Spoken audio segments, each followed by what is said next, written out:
Hello and welcome to the Half-Ass Homestead. My name is Angie, and boy do we have an action-packed vlog for you today. It has been decided that we are going to try replanting our lower food plot. Through planting the food plot last year and using a cultipacker, we learned that it's actually critical to use one. We actually have clover in our upper food plot, so down in the lower, we're going to give her another go. I'm making some sort of attempt to disc out the grass and get the tractor stuck.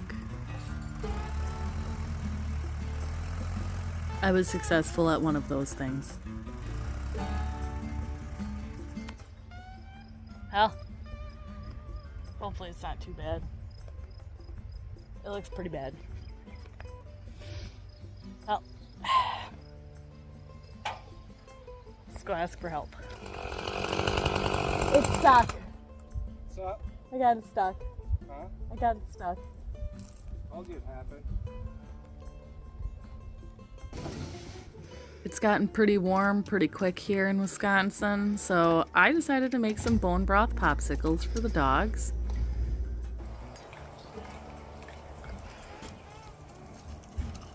And they are CalDog approved.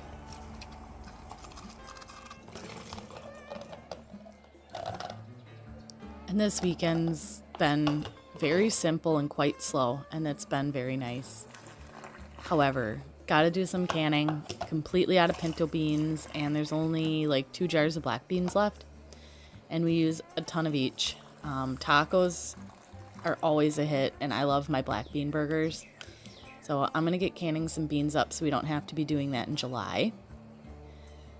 I just absolutely love canned beans. You get the 24-hour soak on them, and it's a lot less prep and things to worry about when you're making dinner and planning ahead. These are just on hand, ready to go on the pantry shelf, and they are kind of a staple. Had to run in from front of the house. I had to come in through the back. You guys have got to check this out. So I think we're having there are bees swarming in the front of the house. It is unbelievable. So I'm going to show you guys. We're catching a real live swarm in one of the bee boxes that we picked up, and I'm really hoping it's not one of ours. And this spoiler alert that this is our swarm, and we're lucky to catch it and super lucky to actually get to see it. Typically swarms only last 20 to 30 minutes, so it's a pretty narrow window to catch.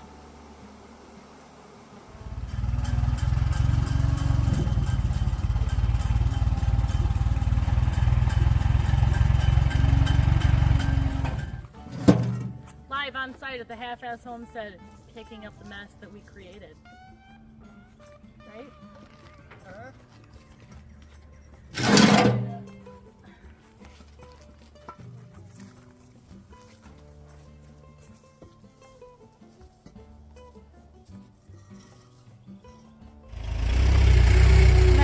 Get a bottom board so we can start leveling out for the new hive, because we do everything half-assed. We're not going to level the foundation. Like, the foundation's level but slanted, but we're just going to level the house sitting on top of it. Andy figured I should probably mention that to you guys.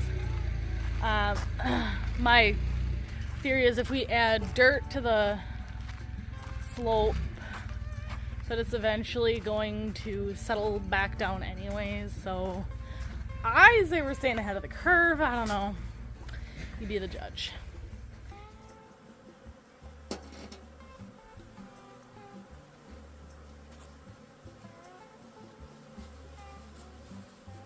In our very new and very short season of keeping bees, we have learned that everybody has their own opinion on how to keep bees and how to handle certain situations.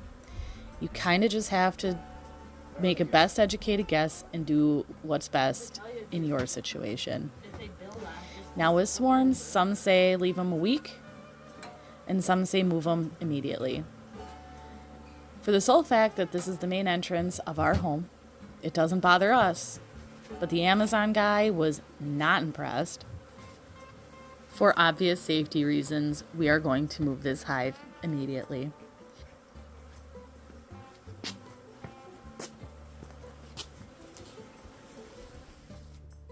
Thought he was kind of high, talking about catching freebies. It's a thing. People do it. Well, now we know. So now next year we'll put another beehive on our porch and hope it happens again. Save $200, 170 bucks. So they were looking at the swarm trap down in the lower food plot, so that's obviously a good spot to put up a swarm trap. If you catch them there once, you're supposed to catch them there again. It's kind of a repetitive thing year after year. If the original colony is still going. And decides to split again. So those two spots seem to be good spots for swarm traps. So I'll show you guys our new I wouldn't say they're really good spots. The one is the front porch isn't really ideal for having a swarm trap out there. I mean, if it works, but did you die? Hey, safety, safety, safety. That's what I always say. So this colony was investigating the swarm trap in the lower food plot and obviously the bee boxes. So what we had originally thought was going on was that our bees were robbing wax. So we didn't really think much of it. And then once the swarm happened, which you saw footage of, we thought this colony might have split. Yeah, but it did split. I saw some... So we're novice beekeepers, so I saw... Really driving that point home right now. So I saw some things that I thought might have been queen cells. And they were. Which obviously were not. Looking at it again today, they were definitely drone cells. Nope. No, they were not. So, but now, yeah, that's what we got. Less bees in the first box and more in the third. Bees. Lots of bees. Actually, no more bees than we had yesterday, just more hives. So the thought process behind getting the hives was Andy said, if we have the hives, we're ready, and we won't catch a swarm. But I said if we didn't paint the hives, that we'd catch a swarm because we wouldn't be ready. Because then we'd have to put a rush on it, and nothing gets done in a rush. So everything always happens last minute, just kind of hanging on barely.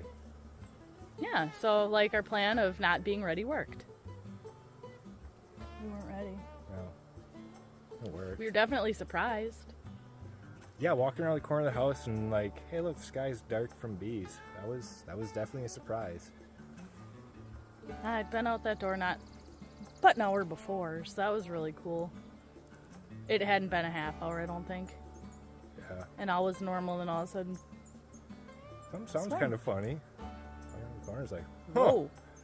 So, that was really cool. So we got to see a swarm and baby deer all in the same day. It's a good day. It is a good day. All right, well, back to business. And by business, I mean the end of this vlog. I hope you guys enjoyed, and we will see you guys in the next video.